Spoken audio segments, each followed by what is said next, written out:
ভোটের আগে 5টি নতুন বোর্ড গঠনের সিদ্ধান্ত রাজ্য সরকারের। কোড়া, মুন্ডা, ডোম, কুম্ভকার এবং সদগোপদের জন্য নতুন বোর্ড গঠনের সিদ্ধান্ত নিল রাজ্য সরকার।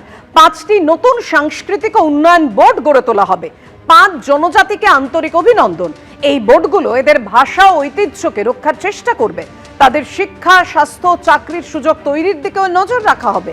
2013 থেকে দুর্বল গোষ্ঠীদের জন্য এমন বোর্ড গড়ছে রাজ্য সরকার। এক্স হ্যান্ডেলে পোস্ট করেছেন মুখ্যমন্ত্রী।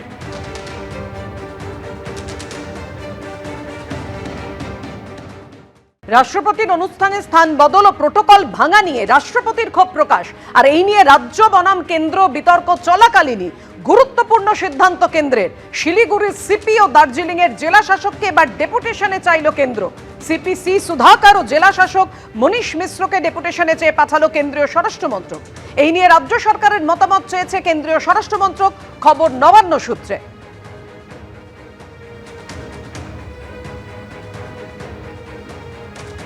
আমরা কথা বলবো, নিউজরুম থেকে রয়েছেন আমাদের প্রতিনিধি রাজস্বী দত্তগুপ্ত। রাজস্বী, রাজ্য কেন্দ্র এই বিতর্কের আবহে অত্যন্ত গুরুত্বপূর্ণ সিদ্ধান্ত তো কেন্দ্রের। একদমই তাই পাপিয়া, অত্যন্ত তাৎপর্যপূর্ণ, গুরুত্বপূর্ণ এবং ইঙ্গিতবাহী সিদ্ধান্ত। এবং যারা যে দুজন অফিসার রাষ্ট্রপতির প্রোটোকলের কাজে প্রত্যক্ষভাবে নিযুক্ত ছিলেন, রাষ্ট্রপতির সভাস্থল কোথায় হবে তার নির্ধারক এর ভূমিকায় ছিলেন প্রত্যক্ষভাবে, সেই দুজন অফিসারকে, একজন আইএএস একজন আইপিএস, দুজনেই সিনিয়র, তাদের দুজনকে সেন্ট্রাল গভর্নমেন্ট এই রাজ্য কেন্দ্র রাষ্ট্রপতির ক্ষোভ প্রকাশকে ঘিরে যে বিতর্ক চলছে সেই আবহে সেন্ট্রাল ডেপুটেশনে চাইল, অর্থাৎ কেন্দ্র ডেপুটেশনে চাইল যে স্বরাষ্ট্র মন্ত্রকে এরা যাক এবং সেখানকার কেন্দ্রীয় সরকারের ডিউটি করবে। এই বার্তা জানিয়ে রাজ্যকে জানালো এবং রাজ্যের মতামত চাইল। সেটা কিন্তু অত্যন্ত তাৎপর্যপূর্ণ এবং শুধু তাই নয়, এবং এরপরে রাজ্য এদেরকে ছাড়বে কিনা সেই মতামত জানাবে। রাজ্য সম্ভবত ছাড়বে না, কারণ আসন্ন নির্বাচন বিধানসভা এবং তাতে একজন দার্জিলিংয়ের জেলাশাসক, আরেকজন শিলিগুড়ির পুলিশ কমিশনার অত্যন্ত দায়িত্বপূর্ণ এবং গুরুত্বপূর্ণ পদে আসীন। সেই কারণ দেখি হয়তো রাজ্য সরকার ছাড়বে না, কিন্তু কেন্দ্র যে এটা চাইল সেন্ট্রাল ডেপুটেশনে সেইটা ইঙ্গিতবাহী এবং তাৎপর্যপূর্ণ এই কারণে, কারণ আইপিএস মহলে কিন্তু এটা শাস্তিমূলক সিদ্ধান্তের মধ্যে পরিগণিত হয়। এবং এই যে রাষ্ট্রপতি প্রোটোকল ভাঙা, রাষ্ট্রপতির অবস্থান, সভাস্থলের অবস্থান ঘিরে বিতর্ক, রাষ্ট্রপতির ক্ষোভ প্রকাশ্যে, সেইটার পরে যে দুজন অফিসারের ঘাড়ে প্রত্যক্ষভাবে এই গোটাটার দায়িত্ব ন্যস্ত ছিল, সেই দুজন অফিসারকে কেন্দ্রীয় সরকারের স্বরাষ্ট্র মন্ত্রক ডেপুটেশনে চেয়ে পাঠালো রাজ্যের কাছে। সেইটাই তাৎপর্যপূর্ণ এবং ইঙ্গিতবাহী, কারণ এটা শাস্তিমূলক একটা রেকমেন্ডেশন বলেই ধরা হয় আইপিএস মহলে, শীর্ষ পুলিশ মহলে। এবং শুধু তাই নয়, এর আগে 2020 সালে তুমি জানো যে যখন জগৎ প্রকাশ নাড্ডা বিজেপির সর্বভারতীয় সভাপতি ছিলেন এবং রাজ্য সফরে এসে দক্ষিণ 24 পরগনা যাওয়ার সময় তার কনভয় হামলা হয়েছিল বারংবার, এবং তার অব্যবহিত পরে তৎকালীন যিনি দক্ষিণ 24 পরগনার পুলিশ সুপার ছিলেন ভোলানাথ পাণ্ডে, যিনি রেঞ্জ ডিআইজি ছিলেন প্রবীণ ত্রিপাঠী এবং রেঞ্জ আইজি ছিলেন রাজীব মিশ্রা, এই 3 আইপিএস অফিসারকেও ওই ঘটনার অব্যবহিত পরে সেন্ট্রাল ডেপুটেশনে চাওয়া হয়েছিল কেন্দ্রীয় স্বরাষ্ট্র মন্ত্রকের তরফে। যদিও রাজ্য সরকার ওই 3 অফিসারের রাজ্যে প্রয়োজনীয়তার কথা উল্লেখ করে তাদের কাউকেই কেন্দ্রে যাওয়ার ছাড়পত্র দেয়নি, কিন্তু বিষয় যেটা যে বারবার এই ধরনের ঘটনা এবং তারপরে আইপিএস এবং আইএএস, মূলত আইপিএসদের সেন্ট্রাল যে ডেপুটেশনে স্বরাষ্ট্র মন্ত্রকে ডেকে পাঠাচ্ছে, এইটা কিন্তু কোথাও গিয়ে আমলাদের ওপরে, বিশেষত পুলিশ কর্তাদের ওপরে একটা বার্তা দেওয়া, চাপ সৃষ্টি, এইটা কিন্তু পরিষ্কারভাবে মনে হচ্ছে এই পরপর ঘটনাগুলো দেখে।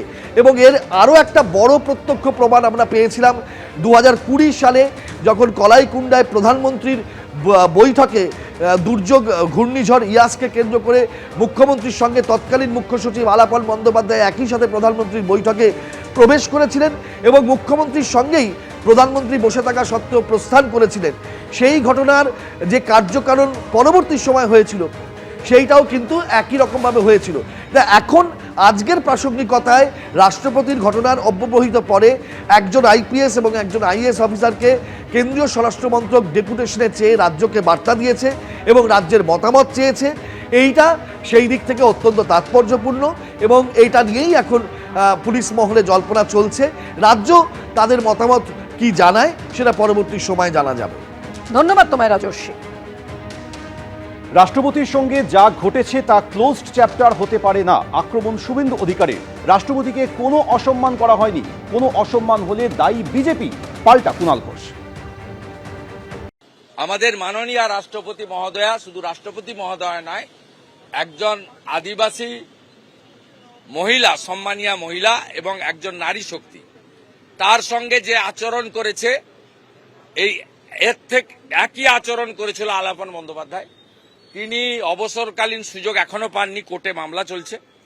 নন্দিনী চক্রবর্তী এবং পীযূষ পান্ডে, এই দুজনের এগেনস্টে ব্যবস্থা নেওয়া উচিত। এই বিষয়ে মাননীয় রাজ্যপালকে উইথ ফোল্ডেড হ্যান্ড বিনীতভাবে আমি বলেছি এবং আমি আশা করব রাষ্ট্রপতি মহোদয়ের সঙ্গে যা ঘটেছে এটা ক্লোজ চ্যাপ্টার হতে পারে না, ইটস এ ওপেন চ্যাপ্টার। এর বিরুদ্ধে ব্যবস্থা নিতে হবে। ওনার মামার বাড়ি তো নয় যে উনি যা বলে যাবেন, নিজের হতাশা থামাতে যা বলে যাবেন সেটা করতে হবে। মহামান্য রাষ্ট্রপতিকে কোনো অসম্মান করা হয়নি। রাষ্ট্রপতিকে যদি কেউ অসম্মান করে থাকে তাহলে তার জন্য বিজেপি দায়ী। ভুল তথ্য, ভুল ব্যবস্থা এগুলো দিয়ে রাষ্ট্রপতিকে দিয়ে রাজনীতি করাতে গিয়েছেন। আমরা শুধু তার ভুলগুলো ধরিয়ে দিয়েছি, তার যে ভুল ধারণা। তো যখন শুভেন্দু অধিকারী, বীরবা হাঁসদা রাজ্যের মন্ত্রী, তাকে বলেছিলেন আমার জুতার নিচে থাকে, তখন ক্ষমা চেয়েছিলেন তো? কেন ক্ষমা চাননি? তিনি আর একজনের ক্ষমা চাওয়ার কথা বলছেন, এসব ভাবাই যায়? এবার আপনাদের সামনে রাখবো গত 7ই মার্চ শিলিগুড়ির যে অনুষ্ঠান ঘিরে বিতর্ক এবং রাষ্ট্রপতি দ্রৌপদী মুর্মু ক্ষোভ প্রকাশ করেন। তিনি সেদিন কি বলেছিলেন দেখুন। जनरली देखा जाए तो प्रेसिडेंट आते हैं तो चीफ मिनिस्टर भी आना चाहिए, मंत्री भी आना चाहिए, लेकिन चीफ मिनिस्टर मैडम भी आए नहीं। ममता दीदी मेरे बहन भी है, छोटे बहन है, पता नहीं मुझे कोई गुस्सा किए होंगे। मैं से आई देखने के लिए कि कैसे, उन्होंने बोले थे ना कंजस्टेड है वहां नहीं जा पाएंगे, इसलिए मैंने सोचा कितना कंजस्टेड है तो जगह दिलवाएंगे गवर्नमेंट से बोल के, लेकिन जगह दिलवाने का कोई नहीं। यहाँ तो इतने पर्याप्त है, पता नहीं क्या हुआ, क्या मन में समाया है उनका, वो जाने। लेकिन मैं बहुत दुखी हूँ। लेकिन यहाँ आके बहुत खुश लगा कि वहाँ के लोग, वहाँ भी लोग क्योंकि बहुत दूर है वहाँ नहीं पहुँच पा रहे हैं। शायद उनके मन में था कोई ना आए और प्रेसिडेंट ऐसे ही घूम के चले जाए, क्योंकि डेट पहले से फिक्स था, इसीलिए मैं आ गई। लेकिन कोई भी बात नहीं, मैं भी बंगाल का ही बेटी हूँ। बंगाल में बहुत क्यों आने ही नहीं देते।